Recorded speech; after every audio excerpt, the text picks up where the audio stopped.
uyu mukobwa akoresha urubuga nkoranyambaga rwa TikTok, akoresha amazina ya Atanya Fiona. Mwaka 2026 uri gutangira, uyu mukobwa yagaragaje ibitekerezo bye byakiriwe n'abantu batandukanye mu buryo butandukanye. Urubyiruko rw'u Rwanda, we are damn broke. Look at me, I look good, right? Ndasa neza, I look presentable. Ndamutse ngiye mu mujyi w'abana wo mujyi watangira ngo sister ngo wanteje imbere, you know. But guess what? On my mom mfite hot truas ijana magana 200 ibiceri 300. Do you know the type of phone I'm using? But I'm hella broke. This is a thing government if queer addressing more, because we are broke but they don't see it. Byagenze gute ngo Fiona atangira umwaka 2026 avuga aya magambo? Umva story. Fiona nyuma yo gutangaza ubu butumwa yahise ajya kuri TikTok akora live kugira ngo asobanure icyamuteye kuvuga amagambo agaragaza ko urubyiruko rw'u Rwanda rukennye. Icyakurikiye nta kindi kwa rugusobanura uko byagenze. Fiona yavuze ko hari umuntu wamurangiye undi muntu, byabaye ngombwa ko Fiona ajya mu kizamini cy'akazi cyangwa se muri interview. Ahageze yakoze ikizamini nk'abandi bose birangira agitsinze. Umunsi wakurikiye yavuze ko ubwo yavaga gukora ikizamini cy'akazi yaratashye araryama, bukeye mu gitondo aritegura, arangije ahamagara wari wamwemereye ako kazi. Uwo wari wamwemereye akazi amubwiraho kugira ngo agatangire hari amafaranga agomba kubanza kwishyura. Fiona yakomeje avuga ko uwo muntu ngo yari yabanje kumubwira ko azishyura amafaranga 30,000, akamusaba ko yaba akora akazi akazayishyura nyuma, ariko kandi icyo gihe ngo Fiona we yaramuhakaniye. Ngo mu biganiro bagiranye, uwo wari wamwijeje akazi yaje guhindura ibitekerezo ngo amubwira ko noneho yakwishyura amafaranga 15,000, ari nawe yahise abona ko ibyo yararimo byose ngo byari ubutekamutwe. Fiona yavuze ko icyo gihe ibitekerezo byose bimubana byinshi mu mutwe, agira agahinda, yumva ko kwivura kwiza ari ukujya kuri TikTok. Ari nabwo yahitaga atanga buriya butumwa bwari koroje ku mbuga nkoranyambaga. Nyuma yo gushyira hanze ubwo butumwa, Fiona yatangaje ko ngo yatunguwe n'uburyo abantu babwakiriye, ndetse kandi ngo yahise ahamagarwa n'umwe mu nshuti ze ahita amurangira akazi. Ukwezi kwa mbere kurangiye Fiona ari mu kazi.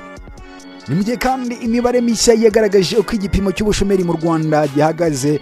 Yagaragaje ko mu gihembwe cya kane cy'umwaka 2025 ubushomeri bwagabanutse ku kigero cya 3%.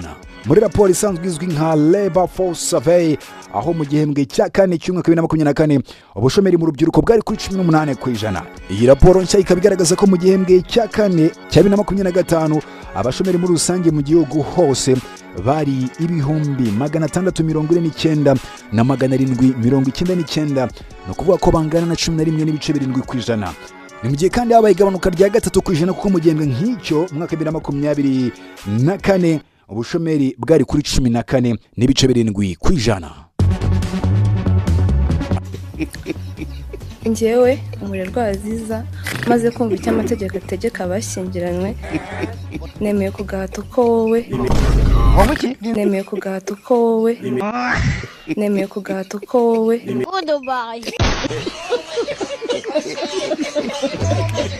Hey, uwitwa Nana nibyo zinakoresha muri sinema nyarwanda. Yatangiye umwaka 2026 ashyira mu bikorwa icyemezo gikomeye cyane, kwemera kuva mu bukobwa ukitwa umugore, aho ubuhinduye ibitekerezo byawe. Uyu mukobwa yavuzwe mu rukundo n'uwitwa Mitsutsu, nawe akaba asanzwe ari umukinnyi w'amafilme, akaba n'umunyarwenya hano mu Rwanda. Byaje kurangira umujene witwa Jean Paul amurongoye amugira umugore. Hey,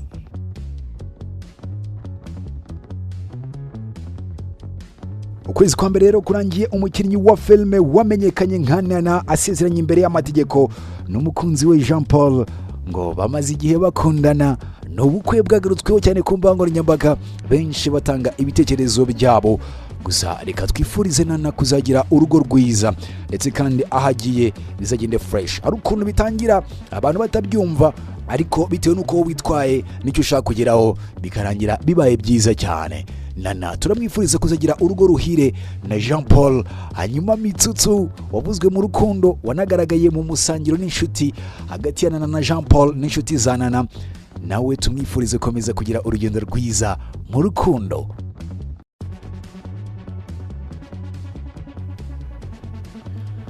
Umunyamakuru witwa Silvanus Karemera uyu nguyu yamenyekanye cyane igihe yakoreraga ikigo cy'igihugu cy'itangazamakuru RBA, gusa yaje guhagarikirwa rimwe n'abandi benshi bakoraga muri icyo kigo. Muri kwezi kwa mbere nibwo twamenye amakuru ko Silvanus Karemera yahawe inshingano nshya mu buyobozi bw'ikindi gitangazamakuru gisanzwe gikorera mu Rwanda.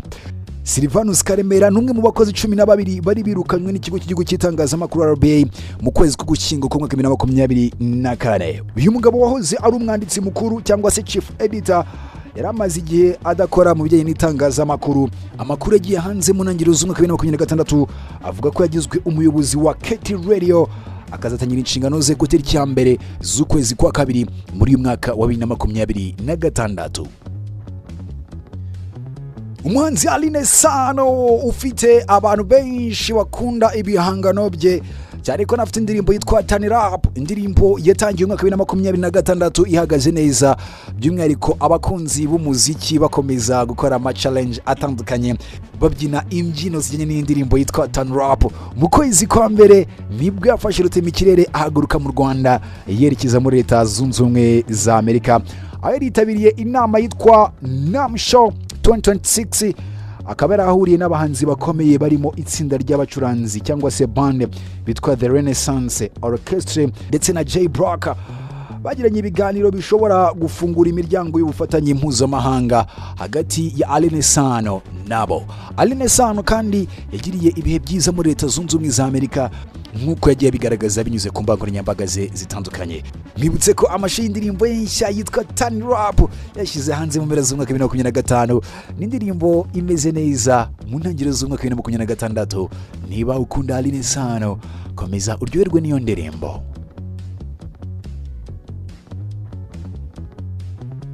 Yitwa PK Production, abakunda gasobanuye ngira ngo muramuzi cyane. Ubusanzwe amazina nyakuri yitwa Karemera Hassan, ariko benshi tumuzi nka PK. Mu kwezi k'ugushyingo ku 2025 uyu mupapa yagaragaje ko yambitse impeta uwitwa Murekatete Diane, amusaba ko bazarushinga, undi nawe arabimwemerera. Ku munsi wo ku cyumweru tariki 25 z'ukwezi kwa mbere 2026 intego y'urukundo rwabo yaje kugerwaho, bakora ubukwe. N'ubukwe bwataswe n'inshuti n'imiryango bari baje gushyigikira Hassan ndetse na Nadia. N'ubukwe bwabereye mu mujyi wa Kigali mu karere ka Kicukiro, bukaba bwarabanjirijwe n'imihango yo gusaba no gukwa, ibyakurikiwe no gusezerana mu dini ya Islam. Uyu musobanuzi wa film udaheruka kumvikana muri Rwanda akaba yaravuze ko we n'umukunzi we umukunzi we witwa Nadia ngo asanzwe ari umukunzi wa sinema, ku buryo ngo byanamuteye inyota yo kongera kuba yagaruka muri uyu mwuga akongera kudireza movie zitandukanye zisobanuye.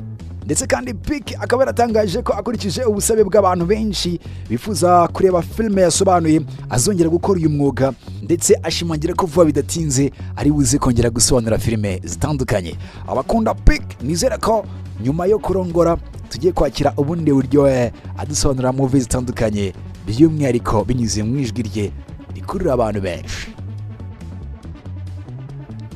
Reka tuvuge kuri Kevin Kade. Papa Gigi yatangiye umwaka wa 2026 atubwira ko afite ibitaramo agomba gukomereza hanze y'u Rwanda ku mugabane w'Uburayi ndetse no muri Leta Zunze Ubumwe za Amerika. Ni nyuma y'uko mu mpera z'umwaka wa 2025 Papa Gigi yakoze igitaramo cyo kwizihiza imyaka 5 amaze akora umuziki. Mu kwezi kwa mbere rero uyu Papa Gigi yamaze guhaguruka mu Rwanda yerekeza mu gihugu cya Tanzania nyuma yo gukorana indirimbo n'uwitwa Ali Kiba bikagenda neza. Kevin Kade akaba yasubiye muri Tanzania ahagiye gukora ku mushinga w'indirimbo atinye n'umwe mu bahanzi bakunzwe cyane muri Afrika y'Uburasirazuba yitwa Mario. Papa Gigi indirimbo yakoranye na Ali Kiba n'indirimbo yagaragaje umusaruro mwiza uyu musore yakuye mu gihugu cya Tanzania, ndetse kandi akaba ari bumwe mu buryo bwo kwagura iby'umwihariko umuziki we ku rwego mpuzamahanga. Ukwezi kwa mbere kurangiye umuhanzikazi Bwiza ateguje abakunzi be urugendo rw'ibitaramo bizenguruka hirya no hino ku isi. Ni mu rwego rwo kumenyekanisha album ye ya gatatu kuwa kabiri tariki 27 Mutarama 2026 ni mu cyumweru cya nyuma cy'ukwezi kwa mbere nibwo umuhanzikazi Bwiza Emerance yifashishije urukuta rwe rwo ku rubuga rwa Instagram ararikira abakunzi be bari hirya no hino ku isi ko hari ibitaramo agiye gukora. Ni ibitaramo yise Bwiza Home World Tour 2026 azabikorera muri Europe, USA, Canada ndetse no muri Afrika. Hey, nkomeze kwifuriza kugira ibihe byiza ndetse no gukomeza kurushaho kuryoherwa n'ibyo urimo gukora wumva ibiganiro bitandukanye by'imyidagaduro kuri Factab RW na makuru nkomereje ku witwa Naome. Uyu ni nyampinga w'u Rwanda 2020, amazina ye yitwa Nishimwe Naome. Uyu akaba yavuze ko ibyo gutwita kwe ngo atari umushinga rusange, bityo ko abantu ngo bakwiye kumuha amahoro. Ibi yabisubizaga uwitwa Edman Ishimwe.